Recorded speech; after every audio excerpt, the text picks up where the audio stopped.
You know, double your pleasure, double your fun is a phrase with enormous possibilities. Trust me. Right.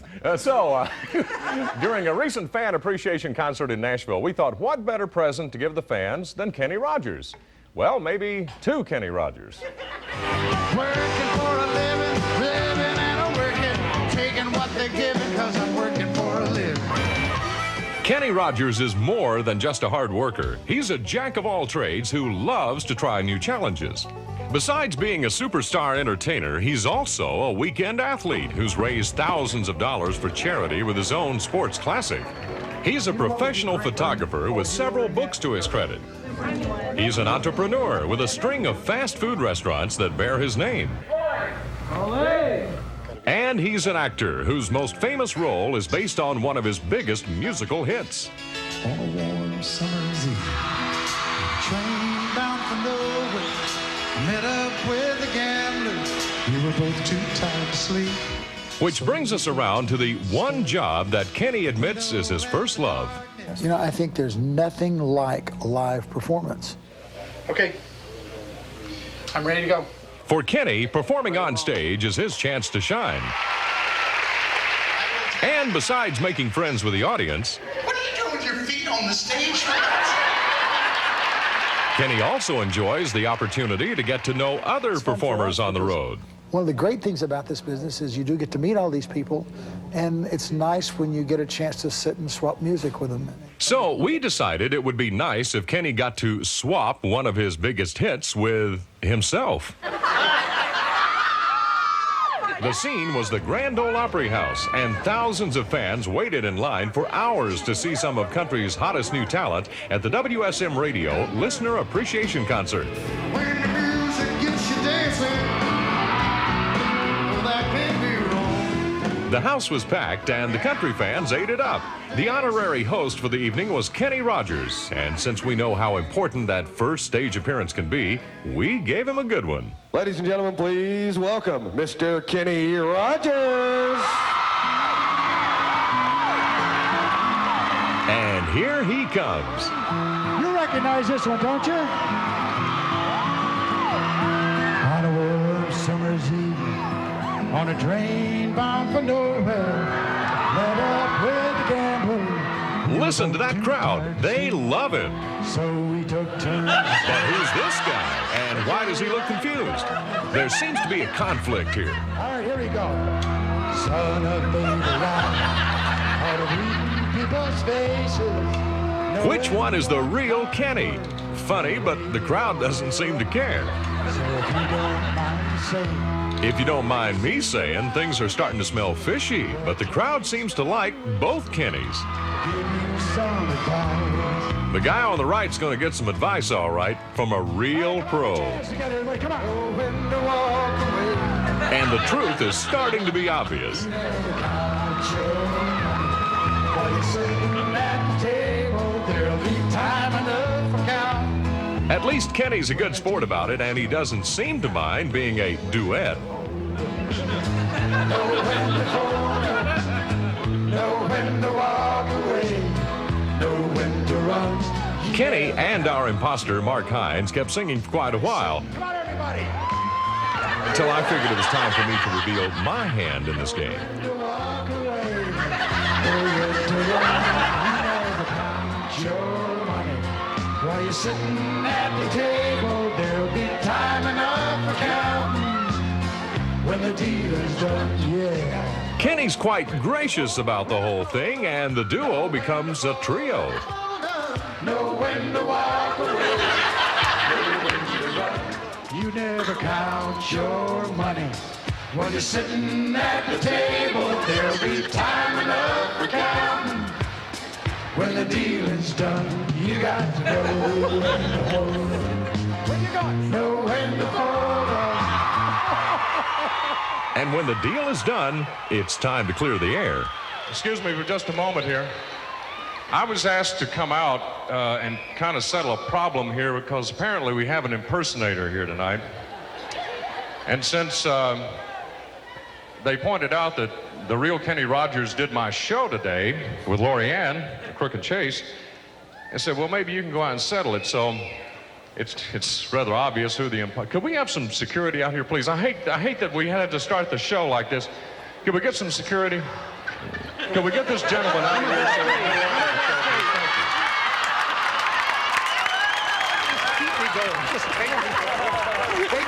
Folks, say hello to the real Kenny Rogers on Funny Business. Well, I got to tell you, you were a great sport, but in watching the video, I can tell your mind was turning. You were thinking, now what? I think it's important that you guys know that I really had no idea this was going to happen. That's true, you So didn't. they introduced me, and I start out there, and I see this guy come across the stage, and I thought, oh my God, what am I supposed to do now? And I don't know whether this guy has kind of crashed the party, and he's coming in. Should I go out? And so I'm kind of toying with, well, how do I make this work, and what's supposed to? Because I didn't even know that this show existed, so I didn't know that this. Oh, great. Thanks.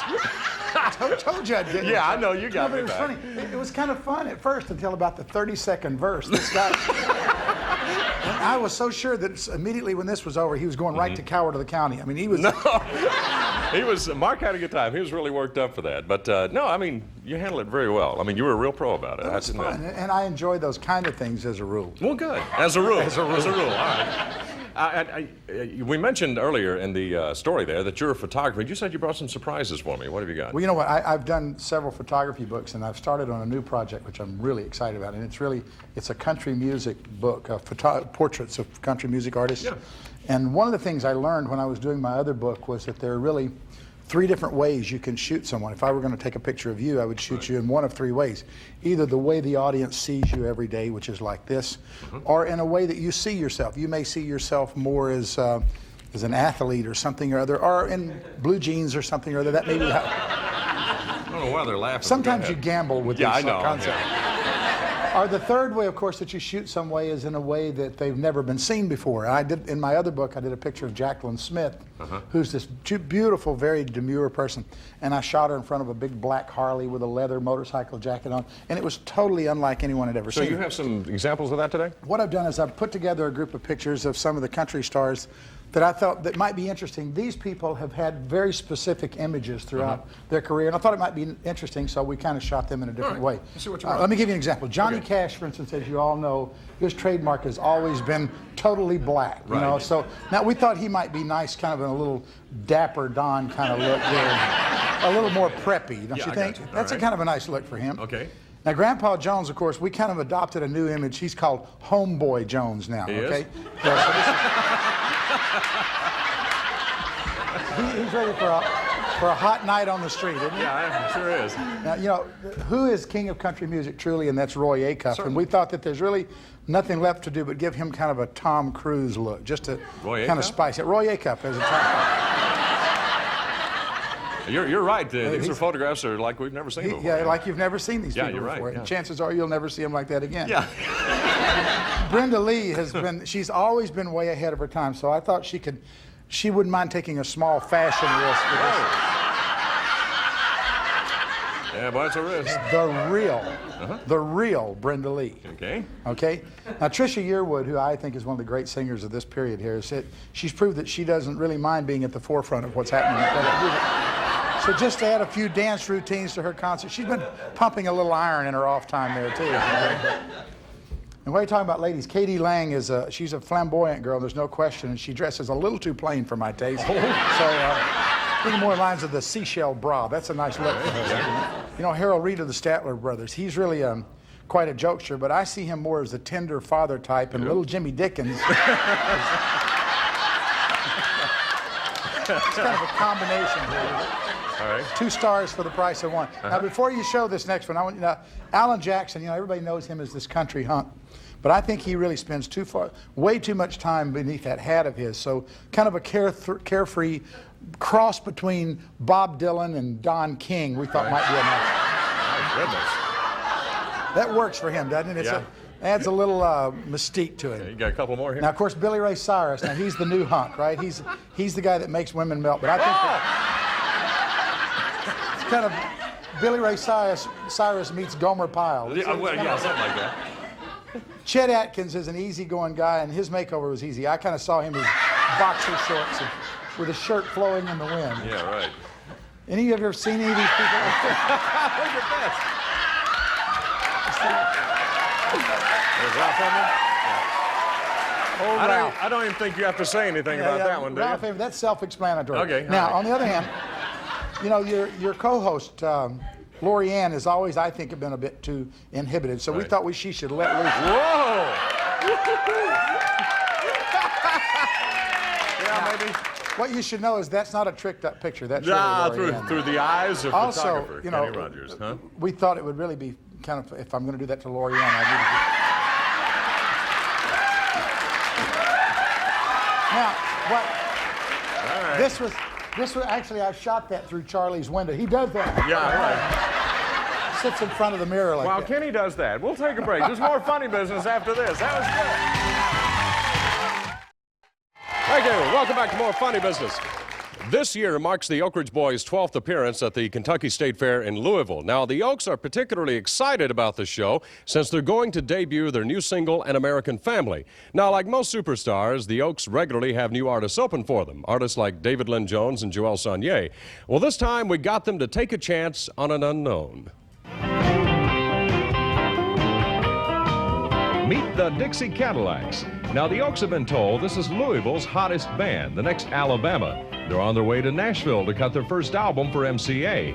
Now, actually, they are a very hot band, but they're based in Kansas City, known for their appearances throughout the Midwest. And yes, we asked them to come to Louisville.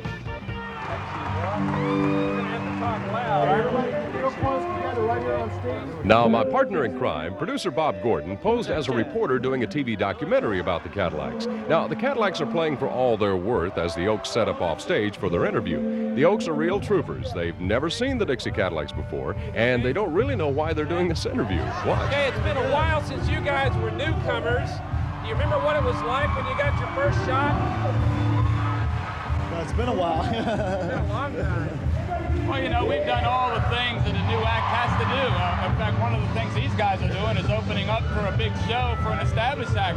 I look back into the 70s before we had even Y'all Come Back Saloon opening for Roy Clark and Mel Tillis and Freddie Fender. Gosh, even Johnny Cash, Jimmy Dean, Barbara Fairchild. I mean, you know. Have you ever heard of the Dixie Cadillacs before? I understand they're a Louisville favorite. Well, I got a call from Tony Brown, who's a vice president of MCA Records, and he said he felt he had discovered or found a new Alabama, and he wanted to know if it would be all right if they opened our show here.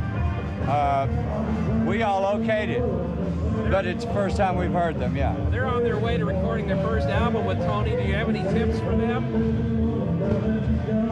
Get some hit songs. Got some hits. Get them songs. How did you come across your single, American Family?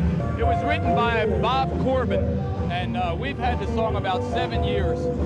And this past year, we were like singing at the inauguration of the president, and we heard George Bush talk about, you know, a new focus on the American family for the 1990s, and we felt like it's a good time to sing this song.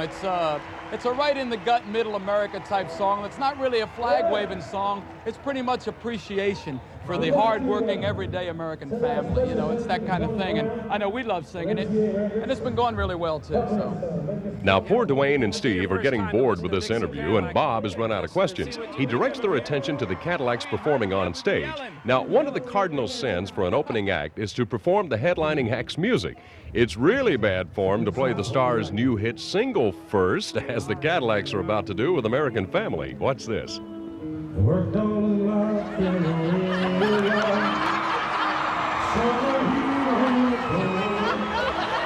Why are they doing this? Doing which?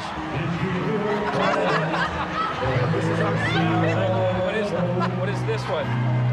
This is the first time we've heard Dixie Cadillacs ourselves. Is this a familiar song? What are they doing? This must be a joke, right? What? That's our record. That's good. Which one? What? Yeah. What song is this? Why are you doing this song? Which one is this? I think being had. I don't think. Man, how you doing? What is... Let's go show them how to sing. Now, I'm behind closed doors for all this, and I start to see some concern among the Oaks. So it's time for me to make an appearance and straighten out things. Hope you're doing a story on the group. What do you think? I'm managing a couple of days. Is this a joke? They're doing your single? This is our single. This is a joke, Chase. What's the deal? Are they doing your single? What are you doing here? This is the guy. This is a joke.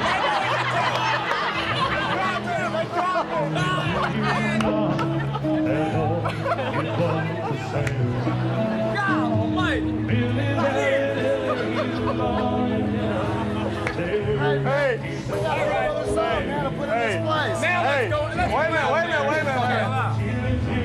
What we did here was a little funny business. The entire arena, all the audience is in on it.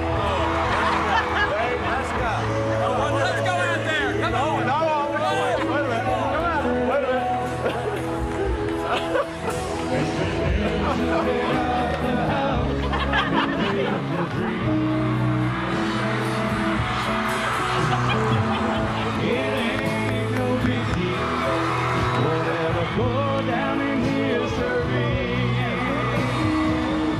Just a little story of an American family.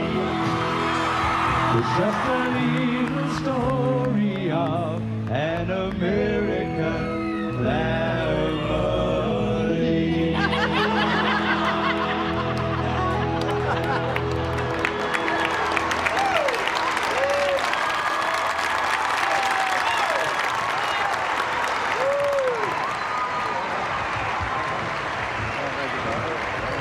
Well, how about a hand for these guys, all right? Yeah.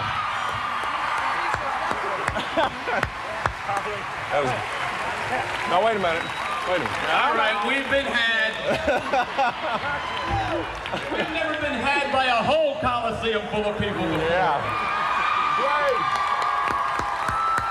I think they did a great job with that song, though. How about it one more time? Yeah.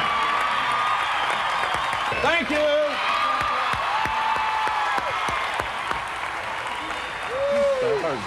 Don't hurt me. Don't hurt me. Don't hurt me. Don't hurt me. Ladies and gentlemen, say hello to the fabulous Oak Ridge Boys.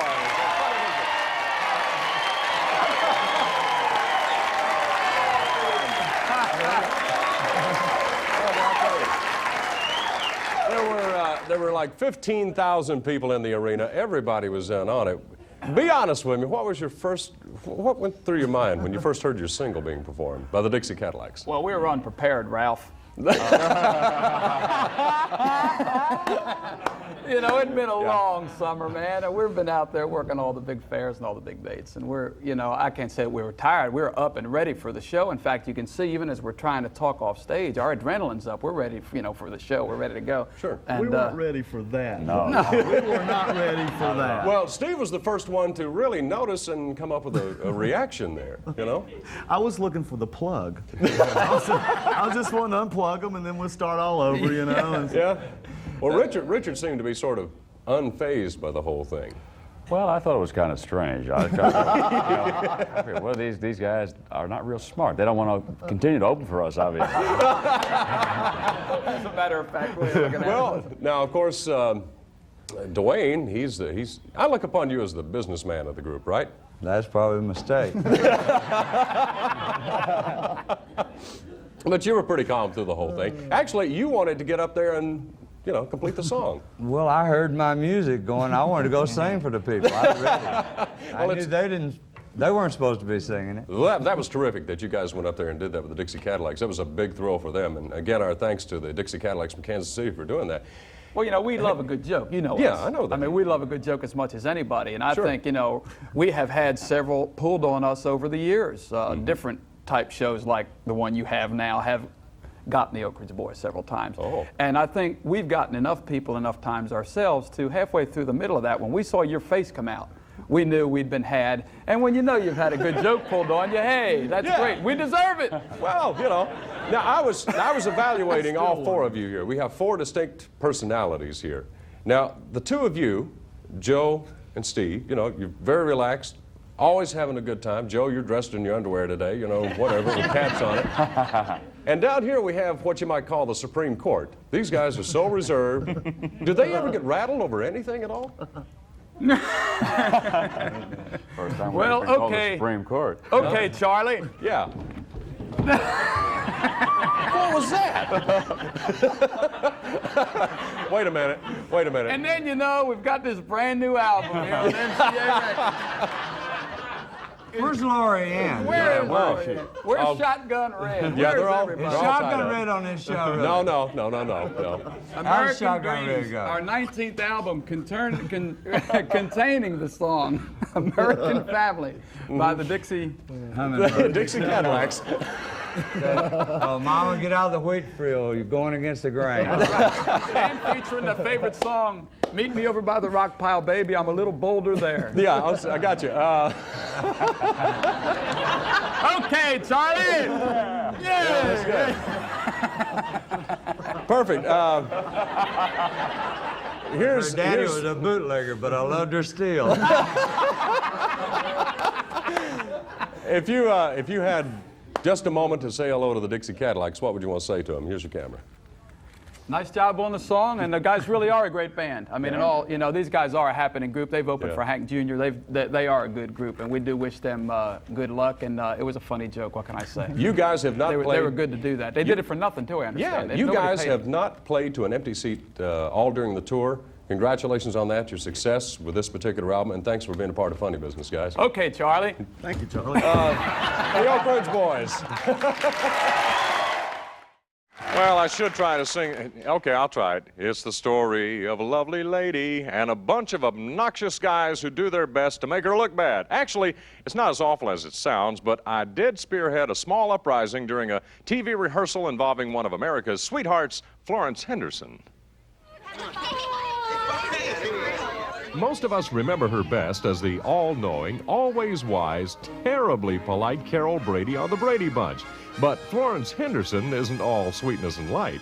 I think I'm a lot more fun than Carol. I'm a little crazier, a little nuttier. I also have probably more of a temper than Carol Brady. She did seem like she would let a truck run over her and kind of dust herself up and go, okay. Oh, yeah, that one, wasn't that nice? Thank you. Yeah. Florence's nuttier side has a chance to shine on her TNN series, Country Kitchen. Wait a minute, Erling. That's perfect. I want to ask you some questions about your sausage, okay? I've got a line right now. Besides being a natural comedian, Florence loves to croon a tune with her guest stars.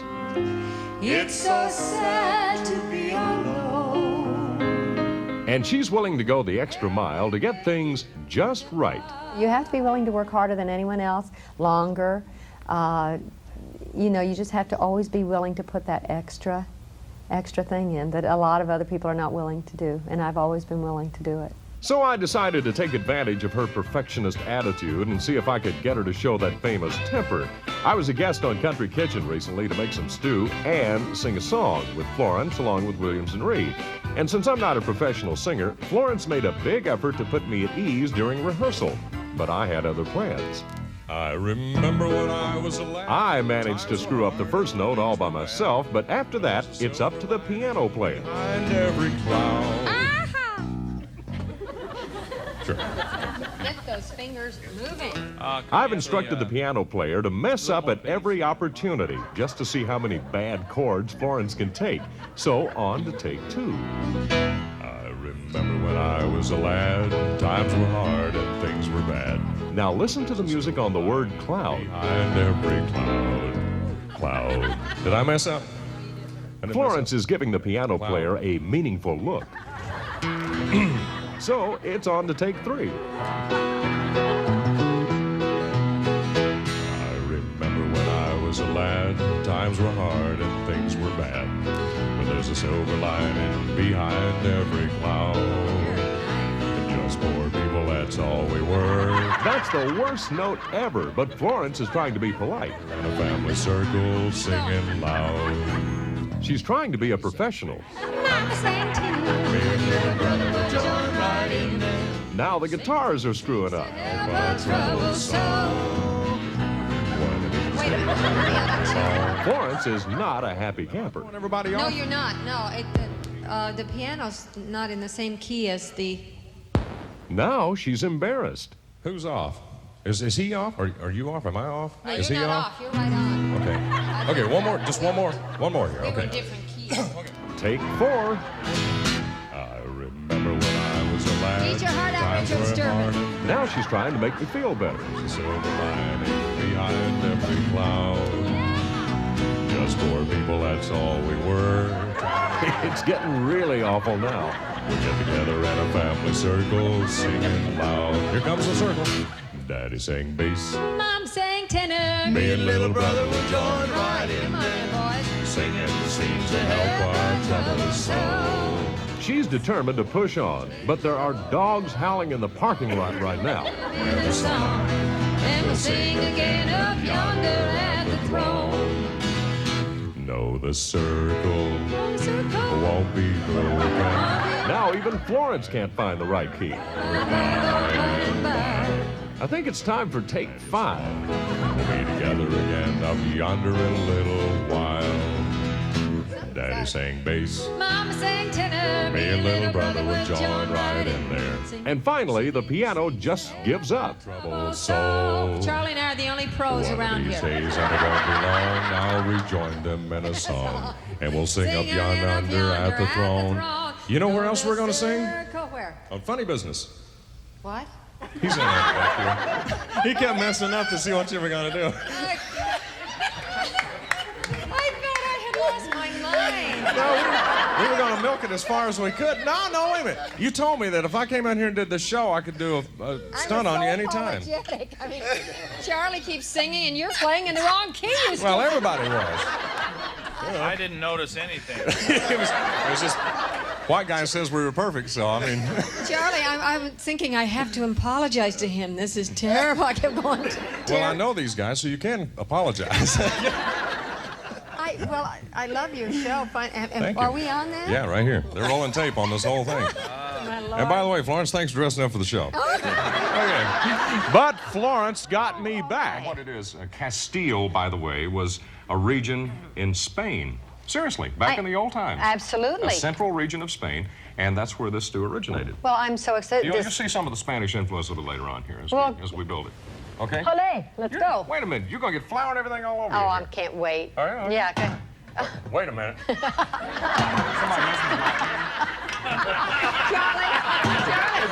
She got me back. Welcome to Funny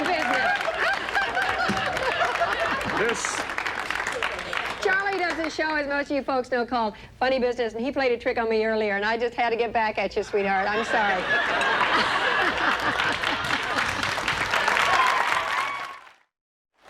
Anyone who's ever been to Nashville knows that the Grand Ole Opry is an institution here. It's a place where performers can sing their hearts out and where the fans get a great night of family entertainment. Well, believe it or not, there are cities all across the country who also have an Opry, except they don't spell theirs with a Y.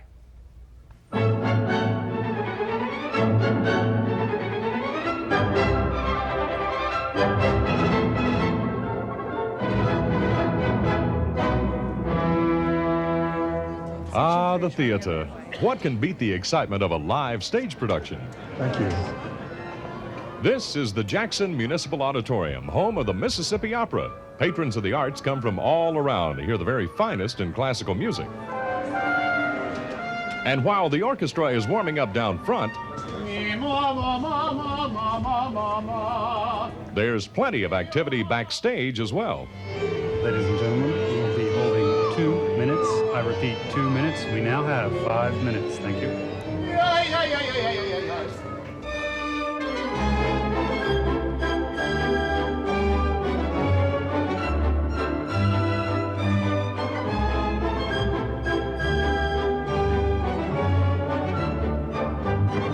Cue 2, go. Stand by curtain, and go.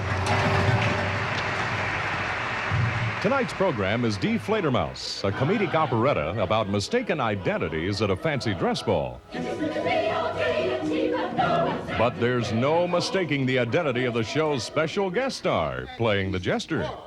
The mouth of Mississippi, Jerry Clower.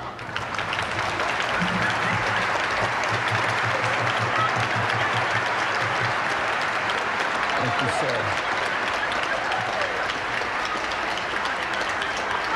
That's right. Yazoo City's favorite son donned leotards and lipstick for the event. And although there's a place in this opera for a comedy monologue, I doubt that composer Johann Strauss had anything like this in mind. We have a negative barber in my county. I've been working on him for 30 years. You go in his barber shop, the sun's shining bright, say, pretty day today, ain't it? He say, be raining in an hour. If I wasn't a Christian, I'd hire somebody to kill him.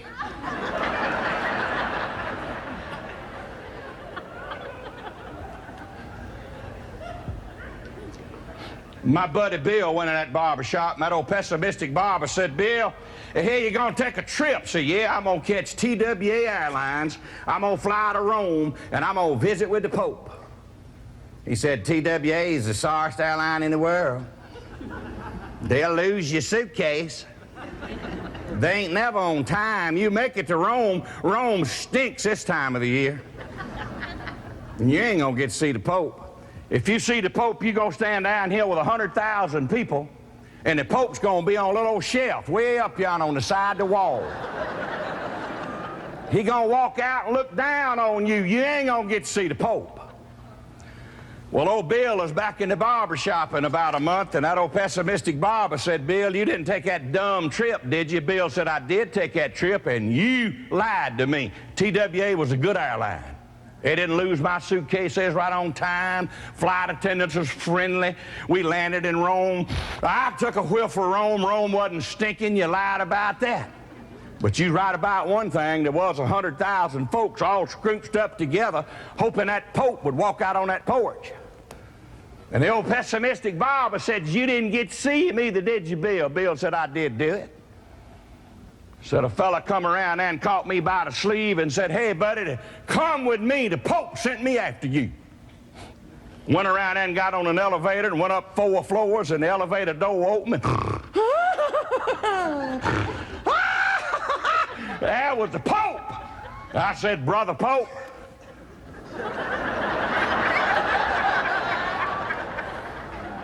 This is a highlight of my trip, Brother Pope. Getting to see you one-on-one. Old pessimistic barber said, Bill, why did that Pope pick you out of all them folks and bring you up as an individual? And Bill said, I wondered the same thing, and asked the Pope why he sent for me. And the Pope said, young man, I wanted to pray with you and counsel with you, because out of 100,000 people, you undoubtedly got the sorriest haircut of anybody I ever saw. Now, keep an eye on this lady in waiting. She's supposed to hand Jerry a glass to make a toast. Where is my glass? Jerry's not the only guy who knows how to make an entrance. You're welcome. Thank you, Hoss. You're welcome. Toast your audience. Toast your audience. Toast your audience. Charlie, is that you? Toast your audience. Toast your audience. This is Charlie Chase from the Nashville Network, folks. Son of a gun. Yeah, Crook and Chase. That's something. You scared me to death. Toast your audience. I toast the Mississippi Opera. I drank Broadhead, Mississippi muscadine juice in your honor. And long live Mississippi Opera.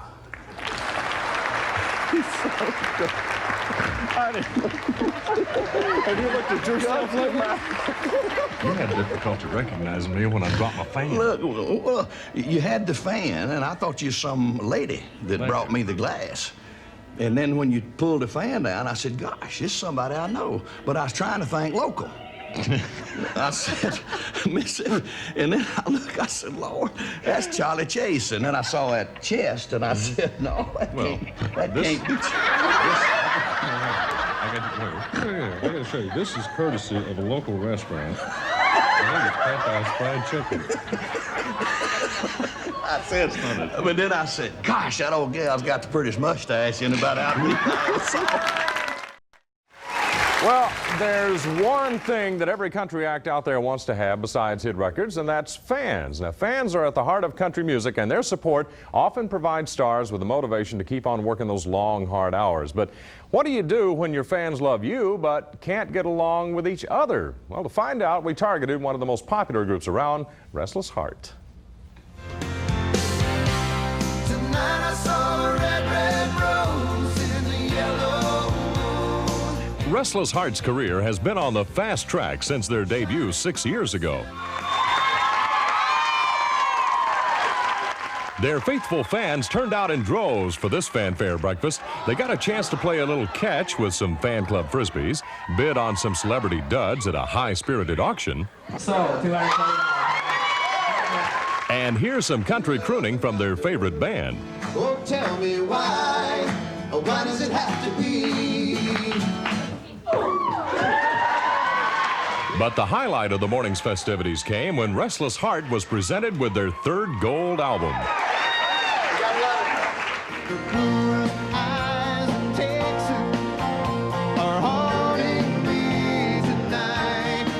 Restless Heart is well known for giving something back to the fans who put them on top. That's why they teamed up recently with Nashville's WSM-FM radio for a free fan appreciation concert at the Grand Ole Opry House. The place was packed and the fans were enthusiastic. They're the best. What do you like best about Restless Heart? Lead singer. Fun. I love their songs. I like their music. They take the time with their fans and talk to them and get to know them. They put a lot more emphasis in their shows, and they react to the crowds a lot more than other groups I've seen do. This little lady put her finger on why Restless Heart concerts are such an event, and why I've decided to give these fans a little more than they bargained for. This crowd is ripe for what we're going to do tonight.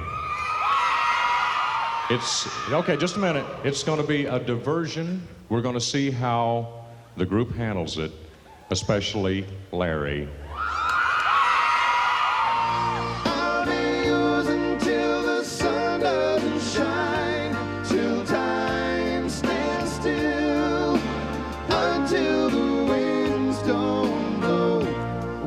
Everyone knows Larry Stewart is the group's heartthrob. He makes it a point to go out into the audience from time to time and get close to his adoring fans.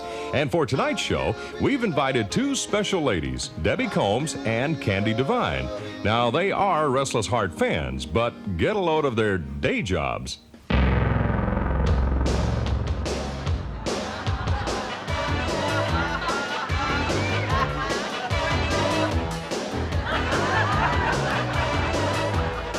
This is Debbie, and you might say she knows how to take care of herself. And as for Candy, well, I wouldn't want to get on her bad side either. We put them on the front row of the concert and let them take it from there. If that rock won't roll, how y'all doing over here, huh? The fans may love it when Larry steps into the audience, but he's about to get himself into trouble. I'll keep trying and I won't stop until the love in her eyes shines through. Our two wrestlers are waiting at opposite ends of the front row, and they each have one red rose. Then we'll see if that bottle won't roll. You people are crazy. They say girls got a heart of stone. That bottle won't roll. And now Larry heads to the area where Debbie and Candy are seated. So get ready for a few sparks to fly. Here goes Candy with her present, and Larry seems to be pleased. But he doesn't know there's another fan with a rose, or that Candy's the jealous type. As Larry hops on stage, Debbie comes forward with her rose.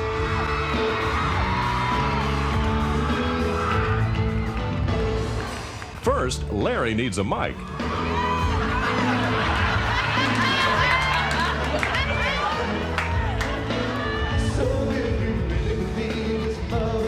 He accepts Debbie's flower, but Candy doesn't like that one bit. Uh-oh, looks like the makings of a cat fight. And while the security guards head for the girls, Larry can't believe it. They get them apart, but not for long. And they're off.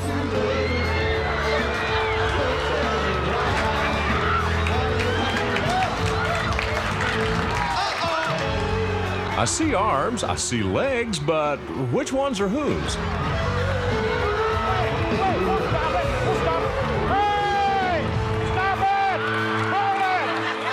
Now Larry knows he's been had.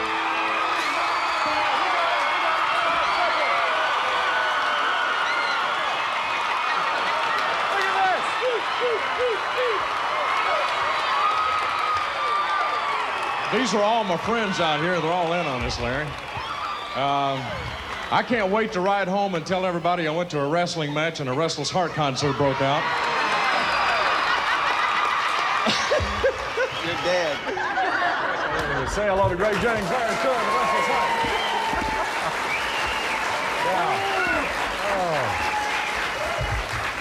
That's the first time you've seen this, right? Yes. I want to see it again. Yeah, well, don't worry. Now, I got to point out, Greg helped me set this up because I went to the group for some ideas on how to get you. And why did you think this would work? Well, I've seen this happen before. It never fails. We do a lot of outdoor shows. And usually during I'll Still Be Loving You, it seems like a fight will break out, and it throws him off worse than anything. So I knew if we could stage one, it would really hang him. Well, now you were staying right on target there. You didn't miss a beat, it looked like. It was amazing. I could not believe it. I mean, things happen like that a lot, but it's usually men that break out in fighting like that. I've never seen two women get at it like this. You thought it was real, didn't you? Well, I guess the little redneck in me kind of got into it. I was like, wow, this is great.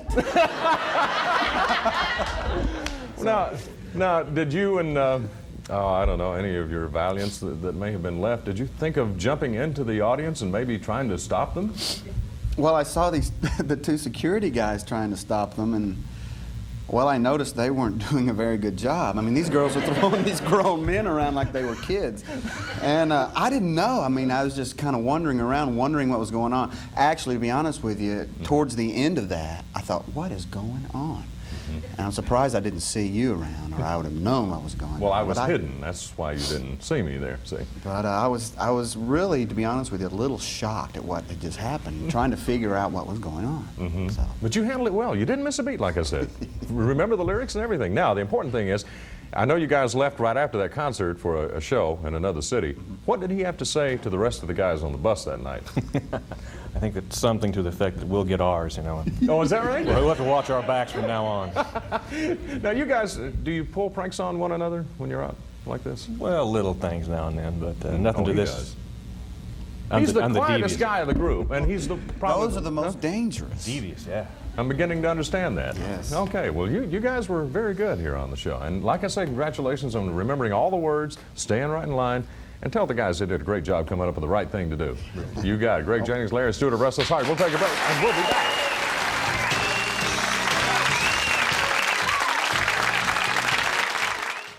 Superstar Vince Gill is not only a country hitmaker, he's also a genuinely nice guy. His mom and daddy raised him to be nice and polite to everybody he meets and to respect other people's property.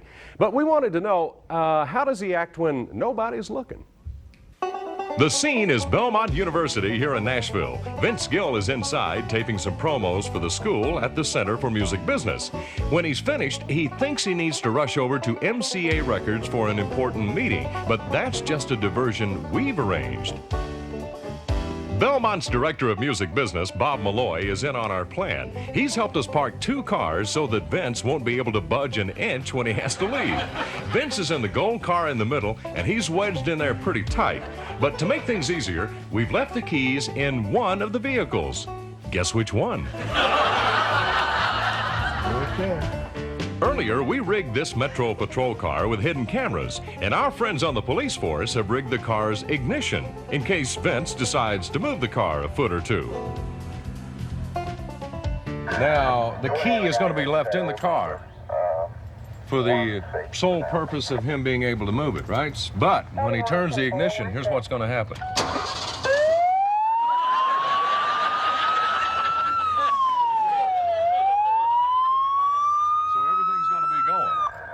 And that's when Buford comes out. Now, if Vince won't start the car, Bob Malloy will, just to create a scene. Either way, Officer Buford Toon will not be happy about it. Oh, crap. Vince has 2 minutes to make his meeting, but the situation doesn't look good. Now, wait, I guess Metro Marshal, Fire Marshal. Let me see. Hang on a second.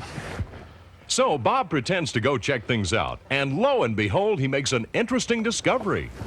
Hey, the keys are here, Vince. Vince suggests Bob start it. You be the big boy. Vince makes it pretty clear he's not touching it, so Bob tries plan B. Tell me how far. Vince says, I wouldn't do that. You're totally out of your mind. Let me move it. Let me move it. Hang on just a second. Vince can't believe it, and he's getting the heck out of here. First, Vince develops that I told you so look. Gee. Then he gets a bright idea. I don't know what. Turn the car off. I don't know what to do, crap. What did I do? See if security's up there. Vince is hoping that no one will recognize him. And here comes Buford. What's going on? Vince tries to look nonchalant. Let me get security. Hang on just a second. Vince is thinking, oh, great, Bob. Leave me alone with the cop, why don't you? I really appreciate that, buddy. Buford tries to turn off the alarm, and Vince just shakes his head. What's happening? He started the car. Who did? I told him not to. Who started the car? We were trying to get him out, and so we thought we'd move it up. Sounds like a pretty flimsy excuse, doesn't it? I told him not. Well, I don't understand what, why would you get in a patrol car? I didn't. Who did? I thought we could move it up. Vince is now starting to look guilty by association. I hope he didn't. Did he flip any buttons in there or anything? He just wanted to move it 6 feet so that car could get out. Some people ought to know better than to get in a patrol car. I would think so too. He said not to do it. I mean, it's like. He told you not to do it and you did it anyway? Yeah. It's like. I'm younger than him. Y'all have any IDs with you or anything? Yeah. Vince is anxious to prove he's clean. Yeah, I don't understand, why anybody would be, that. Now Buford starts to pour it on. I know you. Don't you go on Rock 107 or something? Sometimes. Such criminal activity that goes on down here. Won't you leave the police cars alone when you see them sitting there? I didn't get in it and started. That's the idiot that got in it and started. I walked away. I told him, I said, I'm not going to get hit by a ricochet bullet.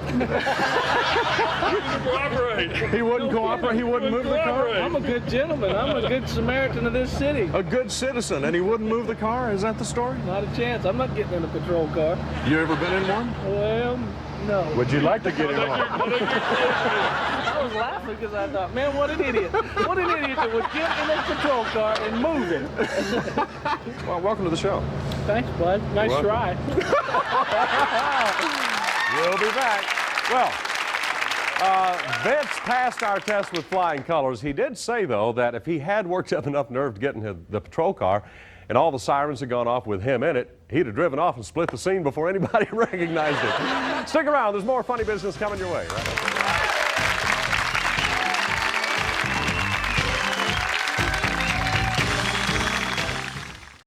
Welcome back to More Funny Business. One of the most successful television shows in syndicated history is Hee Haw. It's entering its 23rd season of homespun humor, and all the cast members are big cut-ups behind the camera, too.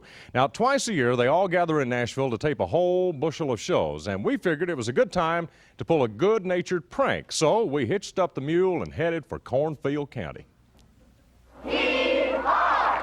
The folks that put together the Hee Haw show have almost as much fun backstage as they do on stage. In 5, 4, 3, 2.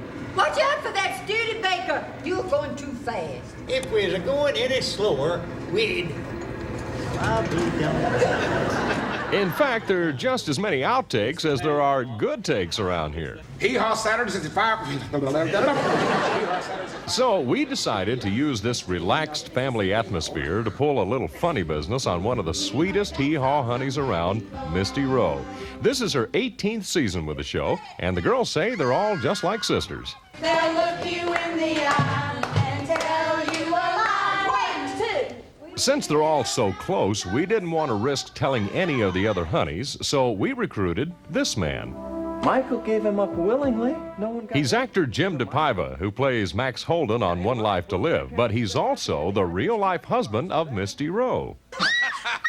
You know, Misty, I believe in things that endure forever. Oh, you mean like mother's love and the beauty of... Now, as you can see, Jim has been to the Hee-Haw set before, but what Misty doesn't know is we've planned a surprise appearance by her loving hubby. That's Hee-Haw producer Sam Lavello on the right, and the guy in the gorilla suit is the other star in our cast of characters, cast member Jeff Smith, getting ready to do a skit with the honeys. We asked Jeff to act conspicuous on the set during rehearsals. We want Misty to see him without his gorilla head and in full costume, just so she can get used to the guy she thinks is going to be in that monkey suit. In 5, 4, 3, 2. The cast does a quick rehearsal, and everything's going pretty well. The gorilla is supposed to stay in his place over by the piano. Jeff, I'm afraid we're going to have to get you on a mic or something, Jeff. Now, Hee-Haw director Steve Shepman is giving our gag a little hand. He's telling Jeff to go back to the dressing room to get a microphone. But backstage, while Jeff's flexing out of his costume, Jim DePaiva is climbing in. You're not worried about your wife slugging you, are you? She's done it before. If she thinks it's me, then she might slug him for sure. Well, good. And don't forget to do weird things out there now. This is your banana, by the way. He's ready. So the gorilla returns to the set a new man. And don't be surprised if he decides to go ape over Misty and maybe get a little fresh. 5, 4, come to the cheer. 3, 2. We're gonna play now.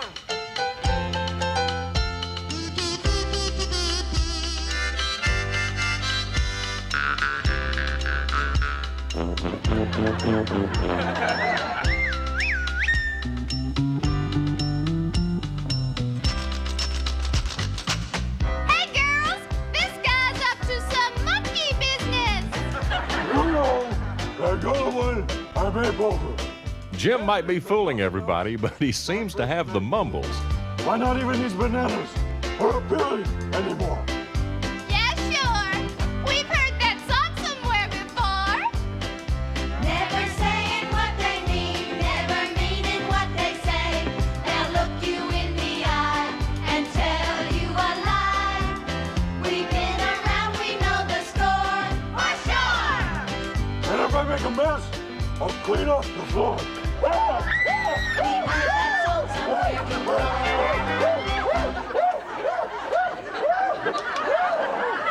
Misty reveals the culprit herself. And the rest of the cast is as shocked as she is.